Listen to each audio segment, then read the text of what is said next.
নমস্কার। আজ 25শে বৈশাখ রবীন্দ্র জয়ন্তী উপলক্ষে আমি একটি কবিতা আবৃত্তি করব। কবিতাটির নাম হচ্ছে প্রশ্ন। ভগবান, তুমি যুগে যুগে দূত পাঠাইছো বারে বারে দয়াহীন সংসারে।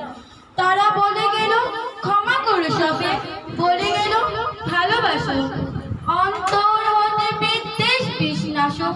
বরণীয় তারা, স্মরণীয় তারা, তবুও বাহিনী তারে। আজি দুর্দিনে ফেরানো তাদের বৃদ্ধ নমস্কারী। আমি যে দেখেছি গোপন হিংসা কপট রাজ্যে চাই, হেনেছি নিঃসহায়।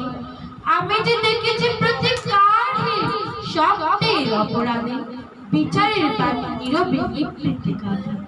আমি যে দেখিল তরুণ বালক উন্মাদ হয়ে ছুটে, কি যন্ত্রণায় মরেছে পাথরের নিষ্ফল মাথা। কণ্ঠ